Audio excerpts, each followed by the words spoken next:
Halo semuanya, kembali lagi di Eka Saniati Channel. Kali ini aku akan membahas tentang film Time to Hunt yang dirilis pada tahun 2020. Film bergenre crime thriller ini bercerita tentang 4 orang sahabat yang diburu oleh gangster psikopat karena merampok uang di sebuah kasino. Pada awal cerita, kita disuguhi pemandangan negara Korea yang kacau balau. Korea sedang mengalami krisis perekonomian. Kota-kota hancur, orang-orang hidup di jalanan. Bahkan, mata uang yang berlaku di Korea saat itu bukan lagi won, melainkan dolar. Suatu hari, Ki-Hun dan Jang-ho pergi berkendara. Mereka pergi ke penjara untuk menjemput sahabatnya yang hari ini keluar dari penjara. Sahabatnya ini bernama Jun. Jun sudah dipenjara selama 3 tahun karena melakukan sebuah kejahatan. Dan hari ini adalah hari pembebasannya. Untuk merayakan hari pembebasan Jun, 3 sahabat ini pergi ke sebuah bar. Mereka minum-minum dan saling bercerita seperti saat Jun belum dipenjara. Mereka lalu pergi ke toko lama Jun. Di sana Jun mengatakan bahwa selama di penjara, dia selalu bermimpi untuk pergi jauh dari Korea dan tinggal di sebuah pantai yang hangat. Hal ini sama seperti yang selalu dikatakan ibunya Jun saat dia masih kecil. Malamnya, mereka pergi ke sebuah kasino. Mereka ke sana bukan untuk berjudi, melainkan menemui sahabatnya yang bernama Sang-so. Jun menemui Sang-so untuk menagih hutang sebesar $10.000. Namun, kita bisa lihat di sini, saat Jun menunggu Sang-so bekerja, dia selalu melihat uang yang berada dalam brankas kasino tersebut. Akhirnya, Jun dan teman-temannya berhasil menemui Sang-so untuk menagih hutang sebesar $10.000 milik Jun. Sayangnya, Sang-so tidak punya uang untuk membayar hutang tersebut. Karena tidak bisa membayar hutang, Jun akhirnya menawarkan satu kesepakatan, di mana dia ingin merampok semua uang di kasino tempat Sang-so bekerja. Sebagai orang dalam, Sang-so pasti akan berguna. Awalnya, Sang-so menolak karena uang itu adalah milik gangster. Dia berkata, "Kita akan dalam bahaya jika kita mengambil uang gangster tersebut." Namun Jun menjawab, mereka bukanlah gangster, mereka hanya preman rumahan biasa. Akhirnya, karena Sang-so terlibat hutang kepada Jun, dia pun setuju untuk menyetujui rencananya Jun.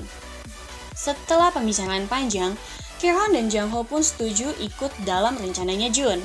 Persiapan pun dimulai. Berdasarkan informasi dari Sang-so sebagai orang dalam, mereka berhasil membuat DNA peta gedung kasino. Mereka juga membuat DNA letak CCTV agar mudah menghindari dan tidak terekam kamera. Besoknya, Jun mengajak mereka ke suatu tempat. Tempat itu adalah gedung penyimpanan senjata api ilegal milik temannya Jun. Mereka berempat mulai memilih dan mengambil senjata api yang akan mereka gunakan untuk perampokan. Mereka juga berlatih menggunakan senjata agar rencana mereka berjalan dengan lancar. Hari perampokan pun tiba. Mereka berkendara menuju kasino menggunakan mobil dan berkumpul di atap. Mereka turun melalui tangga darurat lalu masuk dengan cara menembak pintu kasino. Saat Jun dan teman-temannya masuk, semua pengunjung menjadi panik. Jun langsung menodongkan senjata api kepada para pengunjung. Jun juga menyuruh pegawai untuk memasukkan semua uang yang ada di brankas ke dalam tas yang mereka bawa. Namun sayangnya, saat semua orang panik, pegawai itu berhasil menekan alarm untuk memanggil keamanan. Jun dan teman-temannya pun segera lari membawa uang rampokan mereka. Tapi ternyata para petugas keamanan sudah menunggu di luar kasino. Adegan kejar-kejaran pun terjadi, dan 4 sahabat ini berhasil meloloskan diri dengan uang rampokan mereka. Pemilik kasino yang marah karena uangnya dirampok, kemudian menyewa seorang pembunuh bayaran psikopat. Dia menyewa pembunuh ini untuk memburu Jun dan teman-temannya. Pembunuh ini bernama Han. Han pun mulai memburu Jun dan teman-temannya. Han dikenal sebagai pembunuh psikopat yang tidak pernah melepaskan target buruannya. Han senang mempermainkan targetnya seperti seorang pemburu mempermainkan hewan buruan. Saat dalam pelarian, Ki-Hun tertembak oleh Han. Jun dan Jang-ho berhasil membawa Ki-Hun ke rumah sakit untuk diobati. Sayangnya, ternyata Han mengikuti mereka ke rumah sakit tersebut. Dan perburuan pun kembali terjadi di dalam rumah sakit. Merasa putus asa dan terpojok, Jun bernegosiasi dengan Han lewat telepon, mengatakan mereka akan mengembalikan semua uang dan bahkan mereka akan menyerahkan diri mereka ke kantor polisi asal Han mau berhenti memburu Jun dan teman-temannya. Tapi Han yang memiliki jiwa psikopat menjawab, dia memburu mereka bukan karena uang, tapi karena dia selalu menuntaskan perburuan yang dia mulai. Perburuan kembali berlanjut, mereka saling menembak sampai hanya tersisa Jun dan Han yang hidup. Jun sangat marah karena Han membunuh teman-temannya. Dia berlari dan berbalik menembaki Han. Jun berhasil menembak bahu Han, tapi Han berhasil menjatuhkan Jun dengan beberapa tembakan. Saat Han ingin menghabisi Jun, muncul kelompok gangster menyelamatkan Jun dan menembaki Han. Han kemudian lari dan menceburkan dirinya ke laut. Para gangster terus menembaki ke dalam laut.